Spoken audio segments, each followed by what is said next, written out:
Assalamualaikum warahmatullahi wabarakatuh. Rekan-rekan mahasiswa-mahasiswi PG PAUD Universitas Muhammadiyah Cirebon dimanapun kalian berada.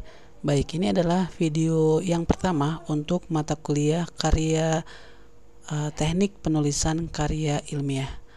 Ya, jadi mata kuliah ini adalah mata kuliah wajib di mana nanti akan menyiapkan Anda semua untuk bisa menulis sebuah karya tulis ilmiah yang nanti akan bermanfaat bagi nanti Anda sedang menyusun skripsi atau akan menyusun skripsi. Baik, pada minggu yang pertama ini kita akan coba untuk membahas tentang jenis-jenis karya ilmiah dan etika penulisannya. Ya, jadi nanti di minggu yang pertama ini nanti kita akan ngebahas tentang berbagai macam bentuk karya ilmiah, ya, dan juga tentang integritas akademik dalam penulisan itu seperti apa. Baik, bersama saya nanti insya Allah hampir 16 pertemuan ke depan kita akan bareng-bareng belajar di mata kuliah teknik penulisan karya ilmiah. Baik, untuk minggu yang pertama ini kita akan belajar atau target capaian pembelajaran yang harus Anda kuasain untuk di minggu yang pertama ini. Yang pertama, Anda diwajibkan untuk memahami apa saja sih identifikasi jenis karya ini. Minimal ada 3 jenis karya ilmiah dengan karakteristiknya masing-masing. Ya, jadi jenis karya ilmiah itu ada apa aja? Ya, minimal Anda paham terkait dengan 3 jenis ini. Kemudian nanti Anda juga diharapkan mampu untuk menganalisis perbedaan dari setiap karya ilmiah tersebut. Mungkin perbedaannya dari segi strukturnya, tujuannya, atau mungkin ciri khas dari jenis-jenis karya tersebut. Dan yang ketiga adalah tentang penerapan etika akademik atau etika dalam penulisan karya ilmiah itu seperti apa. Misalkan tentang kejujuran akademik, plagiarisme, etika penulisan, tata cara pengutipan.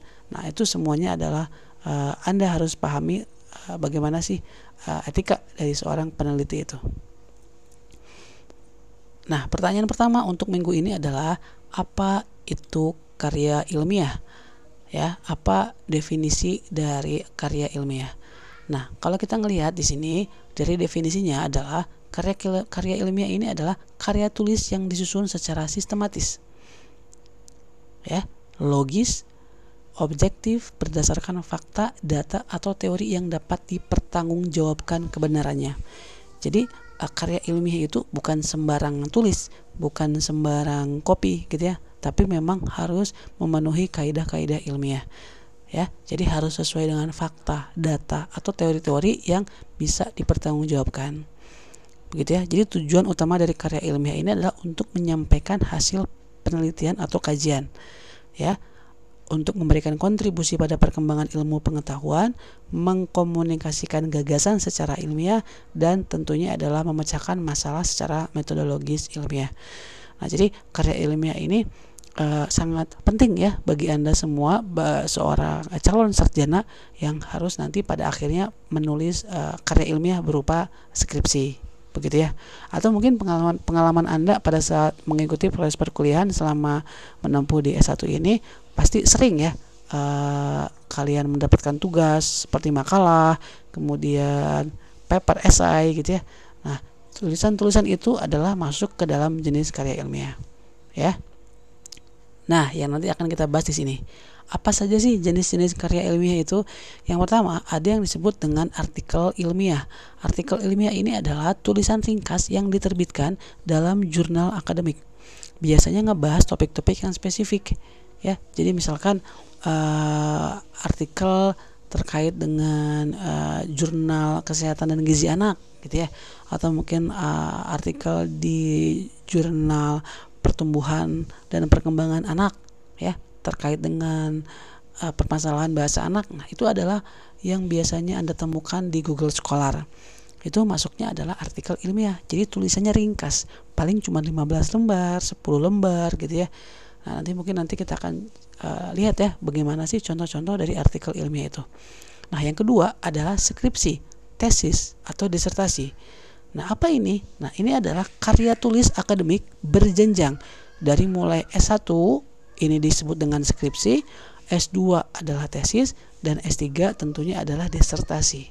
Anda sekarang sedang menempuh S1, berarti nanti karya ilmiahnya adalah skripsi, ya, bukan makalah gitu ya, tapi namanya adalah skripsi. S2 tesis, berbeda ya, tentunya dengan tingkat-tingkat kedalaman yang berbeda. Makin tinggi suatu jenjang, tentu kedalaman keluasan dari setiap karya ilmiah itu berbeda. Begitu ya. Nah, kemudian yang ketiga, ada juga jenis karya ilmiah yaitu berupa laporan penelitian. Nah, kalau laporan penelitian ini dia hanya sebagai dokumentasi lengkap suatu proses penelitian yang disusun secara sistematis tentunya dan mencakup alur atau latar belakang hingga kesimpulan dan rekomendasi. Biasanya ini tertuang dalam laporan-laporan penelitian tahunan atau penelitian spesifik gitu ya. Biasanya diterbitkan di final report tentang masalah apa gitu ya. Itu tetapi tetap harus berdasarkan fakta atau data-data ilmiah. Nah, yang terakhir yaitu jenis makalah akademik. Nah, makalah-makalah ini nih yang mungkin Anda sering diberikan tugas oleh dosen untuk mengerjakan topik tertentu ya atau masalah tertentu dan dituangkan ke dalam karya tulis berupa makalah akademik. Ini adalah perbandingan karakteristik setiap karya ilmiah. Nah, nanti kita akan bisa lihat apa sih perbedaan antara artikel ilmiah, skripsi atau tesis atau laporan penelitian. Dilihat dari panjangnya atau panjang halaman atau jumlah halaman. Kalau artikel ilmiah itu paling ya 5 sampai 15 halaman yang biasanya mungkin Anda temukan di jurnal-jurnal ilmiah. Tapi kalau skripsi dia bisa jadi sampai 50 minimal ya sampai 200 halaman. Biasanya kalau skripsi itu nggak boleh ya kalau kurang dari 50, itu minimal 50 atau 60 lah ya, di luar daftar isi atau daftar pustaka sampai 200 halaman.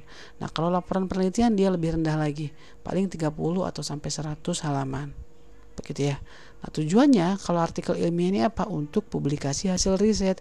Jadi setelah kita selesai melakukan penelitian, kemudian kita publish ke jurnal yang kita tuju. Nah, kalau skripsi ini sebagai syarat kelulusan dari suatu jenjang. Skripsi berarti S1 lulus, kalau S2 namanya tesis, S3 disertasi, itu sebagai syarat kelulusan. Kemudian kalau laporan penelitian yang biasanya hanya sebagai dokumentasi penelitian saja. Nah, kemudian strukturnya. Nah, kalau struktur dari sebuah artikel ilmiah dalam jurnal, ini biasanya ada abstrak, ada intro, ada metode, hasil, dan diskusi. Biasanya dari 15 lembar itu ya harus mencakup ini semua. Tapi kalau skripsi dia full, harus lengkap. Bab sampai 4 bab, ya 5 bab lah sama kesimpulan. Babnya lengkap. Nah, jadi dengan tujuan pustakanya mendalam. Begitu ya. Jadi skripsi atau tesis ini dibuat atau disusun lebih mendalam. Nah, kemudian kalau laporan penelitian ini sistematis yang sesuai dengan kerangka acuan yang ditetapkan. Ya, jadi lebih sistematis ya, lebih sedikit lah ya strukturnya. Kemudian audiensnya siapa? Kalau artikel ilmiah ini biasanya adalah komunitas akademik luas. Biasanya ya para dosen, para mahasiswa juga bisa jadi gitu ya.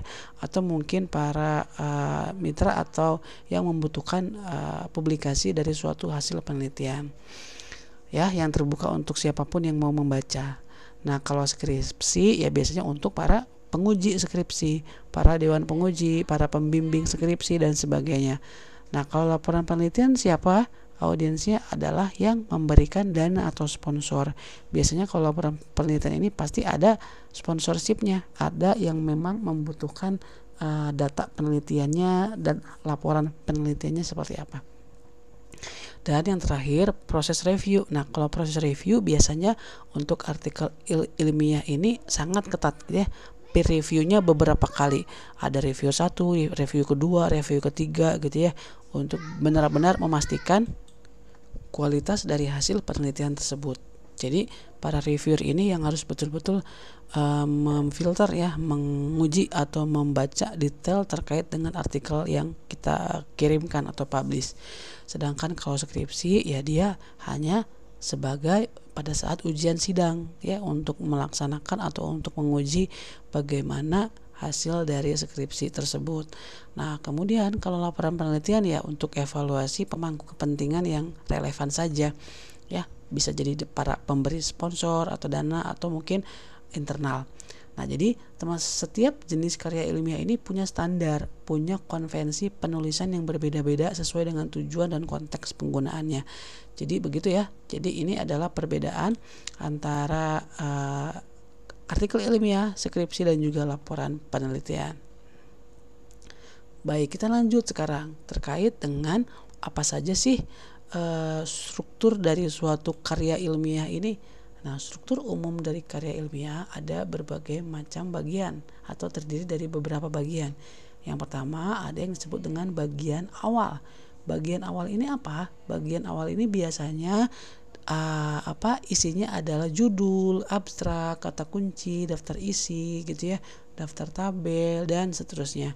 Biasanya mungkin di halaman-halaman awal ya yang kita temukan. Nah, kemudian setelah bagian awal ada pendahuluan. Pendahuluan ini tentunya ada subbabnya lagi atau ada isiannya lagi. Biasanya di dalam pendahuluan itu ada latar belakang masalah, rumusan masalah, tujuan penelitian, manfaat gitu ya. Yang nantinya dari pendahuluan ini sebagai pengantar awal untuk dilakukan tinjauan pustaka ya atau kajian teori. Nah, jadi tinjauan pustaka ini bisa dikatakan sebagai kerangka berpikir dari suatu landasan teori, yang dimana nanti Anda akan mengkaji buku, mengkaji jurnal, artikel ilmiah, ya, fakta-fakta, data-data yang lain mungkin bisa jadi.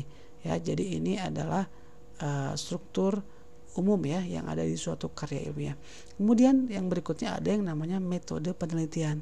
Metode penelitian ini tentunya ada isinya adalah ada pendekatan, teknik pengumpulan datanya seperti apa, sampel sampai kepada prosedur analisis yang digunakannya seperti apa. Metode penelitian ini biasanya kalau di skripsi itu ada di bab 3 ya. Nah, kemudian di bab 4 atau struktur berikutnya ada yang disebut dengan hasil dan pembahasan. Biasanya hasil dan pembahasan ini menyajikan data temuan, interpretasi hasil ya, diskusi ya yang dikaitkan dengan teori yang diambil dari kajian pustaka sebelumnya atau teori-teori penelitian sebelumnya. Nah, terakhir mungkin ya di penutup ada yang disebut dengan struktur terakhir yaitu kesimpulan atau saran ya. Nah, jadi nanti di dalam kesimpulan ini akan menutup, akan meringkas semua temuan utama dan rekomendasi untuk penelitian yang akan datang.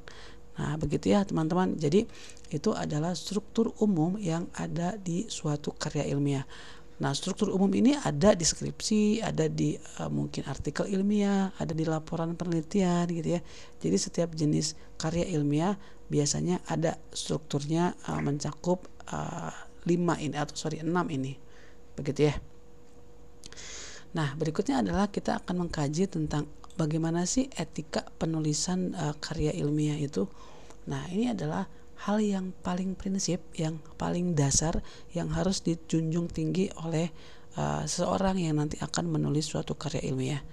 Ya, karena ini bersifat ilmiah, jadi memang harus terjaga kredibilitasnya, harus terjaga integritasnya, keterpercayaannya, ya, untuk nanti kita bisa share di dalam akademik atau di dunia akademik. Seperti apa itu etika penulisannya?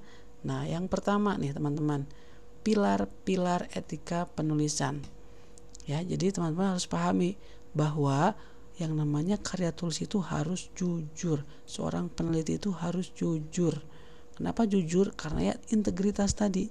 Apa jadinya kalau kita dalam melakukan suatu karya ilmiah didasari ketidakjujuran? Tentunya akan bisa membodohi atau mungkin akan menjadi mudorot begitu ya, berbahaya bagi perkembangan ilmu pengetahuan. Bukannya malah maju ilmu pengetahuannya, malah jadi menyesatkan. Nah, kemudian yang kedua harus orisinal ya, harus asli ya. Jadi jangan sampai nanti kita mengklaim hasil karya orang lain dan diklaim ini hasil karya kita sendiri. Ya, jadi harus orisinal. Kemudian yang ketiga adalah mensitasinya dengan cara-cara yang tepat ya. Mensitasinya harus sesuai. Misalkan kutipan langsung, kutipan tidak langsung seperti apa. Nah, nanti mungkin kita akan coba di minggu-minggu berikutnya membahas tentang sitasi ya. Dan yang keempat adalah penghargaan terhadap karya orang lain. Kita memberikan sitasi gitu ya, atau kutipan yang nanti bisa menjadi kredit bagi penulis sebelumnya. Jadi ini penting ya untuk kita bisa menghargai upaya atau para peneliti yang sudah kita ambil datanya, kita kutip teorinya dan sebagainya. Nah, jadi fondasi-fondasi etika ini harus ada ya untuk menjunjung hak intelektual setiap peneliti atau setiap orang. Ya, ini hal yang perlu diperhatikan. Nah, pertanyaan berikutnya adalah kenapa sih etika itu penting? Ya, etika penulisan ini penting ini kenapa sih? Tadi ya sudah dijelaskan untuk kredibilitas akademik. Ya, jadi nggak boleh yang namanya seorang peneliti itu melanggar yang namanya etika akademik. Ya, karena yang namanya suatu penelitian itu harus ilmiah. Ilmiah ini ya harus berdampak pada kebermanfaatan, pada fakta-fakta yang real ada gitu ya. Tidak boleh mencantumkan data-data yang palsu atau data-data hasil manipulatif, itu tidak boleh. Nah, kemudian berikutnya adalah untuk kemajuan ilmu pengetahuan. Ya, karena harus jujur, maka dalam penelitian ini ingin memastikan bahwa ilmu pengetahuannya harus berkembang, harus bermanfaat sesuai dengan temuan yang valid, yang dapat dipercaya, ya, bukan fiktif, bukan dimanipulasi. Nah, jadi ini penting ya, karena tujuan kita untuk karya ilmiah kan untuk mengembangkan ilmu, ya, untuk bisa memecahkan masalah, sehingga nanti akan berdampak pada pengetahuan itu sendiri, pada ilmu, gitu ya. Nah, yang terakhir adalah tentunya kenapa penting, ya, untuk keadilan intelektual, memberikan kredit kepada penulis asli untuk memberikan penghormatan, pengakuan atas kontribusi atau jasa mereka dalam pengembangan ide pengetahuan. Ya, dengan cara mensitasi dengan benar, kemudian mengutip dengan benar, ya, harus mencantumkan namanya siapa, tahun berapa, itu harus dicantumkan. Ya, secara intelektual properti ini wajib. Nah, sehingga teman-teman, integritas akademik ini bukan hanya tentang ngikutin aturan aja, tapi juga tentang ngebangun budaya kejujuran yang menjadi fondasi kepercayaan dalam dunia ilmiah. Nah, contoh nih misalkan nih teman-teman, beberapa pelanggaran serius, pelanggaran yang harus kita hindari terkait dengan karya tulis ilmiah. Yang pertama adalah plagiarisme. Apa itu plagiarisme? Plagiarisme adalah tindakan ngambil karya atau ide orang lain tanpa kita ngasih kredit atau tanpa kita ngasih pengakuan atau sitasi yang tepat, ya, sehingga seolah-olah itu adalah karya sendiri, dan ini tidak boleh. Jadi plagiat dengan ngutip karya orang lain seolah-olah itu karya sendiri. Jadi mencontek itu nggak boleh. Ini ancaman serius akademik. Begitu ya. Nah, kemudian yang kedua nih, jenis-jenis plagiarisme itu apa aja? Ada yang dikenal dengan plagiarisme langsung, parafrasenya tidak tepat, self plagiarism, dan mosaic plagiarism. Oke, contoh misalkan plagiarisme langsung itu apa sih? Plagiarisme langsung ini adalah menyalin teks tanpa tanda kutip. Gitu ya. Contohnya menurut Ari Kunto bahwa penelitian tindakan kelas ini adalah salah satu metode yang bla bla bla bla gitu ya. Nah, itu tidak ada tuh tanda kutipnya. Itu berarti plagiarisme langsung. Begitu ya. Jadi nggak boleh kita ngopi kemudian kita paste ke dalam artikel kita tanpa ada kutip, itu tidak boleh. Ya, karena yang namanya kutipan langsung ini tidak boleh kita merubah. Jadi harus tentunya ditandai dengan kutip 2 gitu ya. Nah, kemudian parafrasenya tidak tepat, misalkan mengubah kata tanpa sitasi. Jadi menurut orang lain A gitu ya, nah kita rubah deh, tapi parafrasenya itu nggak ngebahas A, tapi malah ngebahasnya ke C-nya. Nah, itu nggak boleh ya. Jadi kita ngerubah hasil ide orang lain, kita adaptasi, kita parafrase, tapi penjelasannya salah. Itu pun namanya plagiarisme. Begitu ya. Nah, berikutnya adalah self plagiarism. Self plagiarism ini adalah menggunakan karya sendiri yang sudah dipublikasi. Jadi nggak boleh ya. Jadi kita sudah mempublikasi artikel kita, kemudian kita kutip artikel kita dan kita cantumkan lagi di artikel terbaru kita tanpa kita kutip, tanpa kita ada kutipan langsung, ya, tanpa mungkin kita memparafrase gitu, nggak boleh. Itu namanya adalah mencontek diri sendiri. Ya, jadi ini juga ancaman atau kesalahan ya, atau mungkin yang harus dihindari dalam penulisan karya ilmiah. Yang terakhir adalah mosaic plagiarism. Apa itu? Nah, dia itu adalah menggabungkan berbagai sumber tanpa sitasi. Jadi sintasinya itu diabaikan, tapi dia ngambil beberapa sumber, dari sumber jurnal ini, jurnal itu gitu ya, kemudian dari buku ini, buku itu, tapi tanpa ada penyebutan dari jurnal apa, buku apa, siapa penulisnya. Itu namanya mosaic plagiarism. Nah, kemudian sanksinya apa sih kalau tetap saja seorang peneliti melakukan plagiarism? Tentunya ada konsekuensinya, yaitu bisa jadi ada berupa sanksi-sanksi akademik, seperti mungkin kita kasih nilai E kalau perkuliahan nggak lulus, atau mungkin kasih skorsing, atau bahkan bisa saja dikeluarkan dari kampus. Ya, kalau di dunia profesional ini dapat menyebabkan pencabutan gelar. Jadi yang dulunya Anda mungkin sudah doktor, sudah magister, tiba-tiba diketahui adanya plagiarism, ini bisa dicabut, dibatalkan gelarnya. Ya, bisa jadi kehilangan pekerjaan karena tidak berintegritas, atau bisa jadi kalau orang yang merasa dirugikan ini bisa menuntut secara hukum. Ya, banyak sekali kasus-kasus plagiarism yang mungkin Anda pernah dengar, pernah baca begitu ya di internet mungkin, atau mungkin di berita-berita yang ini berdampak pada merugikan orang lain ataupun merugikan tentunya diri sendiri. Ya, jadi mohon jangan coba-coba ya untuk melakukan plagiarism. Nah, ini contoh-contohnya nih teman-teman.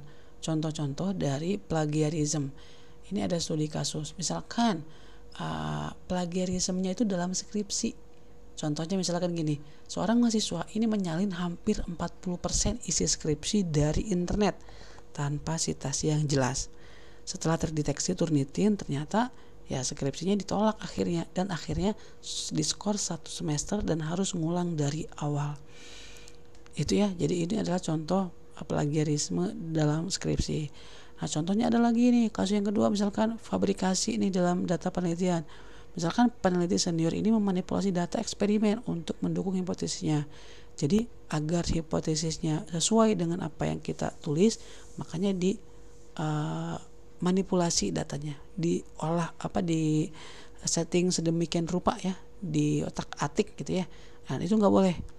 Ya, setelah diinvestigasi ternyata semua datanya, semua gelarnya, publikasinya harus ditarik, gelar doktornya dicabut dan dilarang mengajar.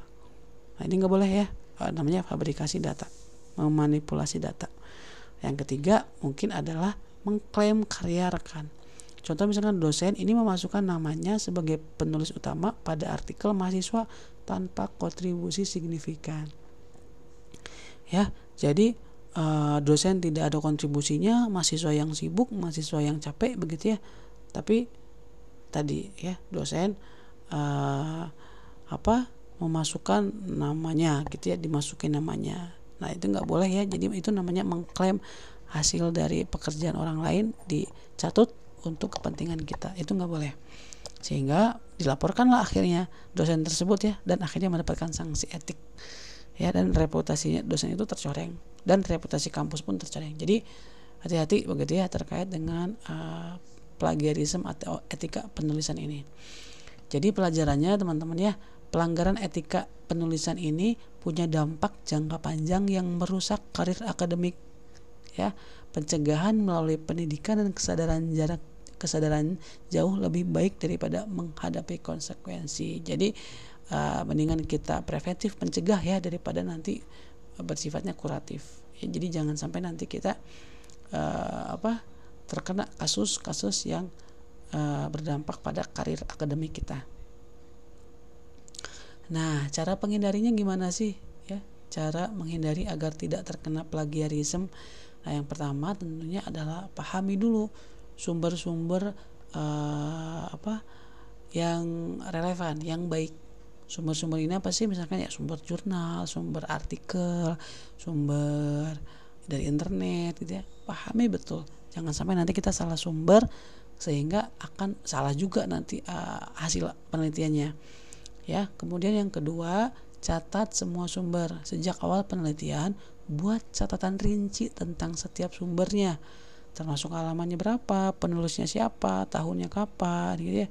Biasanya untuk mempermudah mencatat sumber informasi ini dengan bantuan reference manager atau kayak Mendeley, EndNote gitu ya. Nanti akan dibahas mungkin ya terkait dengan aplikasi apa yang bisa mencatat berbagai macam sumber. Nah, kemudian yang ketiga, kita harus menggunakan tanda kutip. Jangan lupa menggunakan style atau gaya sitasi yang berlaku gitu ya, atau yang diminta. Misalkan APA, MLA, Chicago, dan lain-lain. Dan yang keempat, kita harus bisa untuk memparafrasenya dengan benar. Memparafrase itu kan menulis ulang ya. Ya, misalkan merubah struktur kalimat, pilihan kata secara substansi, bukan hanya mengganti beberapa kata aja. Ya, jadi tetap kita harus memparafrase ulang. Tapi tetap kita harus memberikan sitasi untuk ide tersebut. Kemudian yang kelima nih, kita harus menggunakan tools atau menggunakan alat pendeteksi plagiarism. Banyak sekali contohnya kayak Turnitin, Grammarly, Plagiarism Checker, dan sebagainya. Biasanya kalau di kampus-kampus itu pakainya Turnitin ya.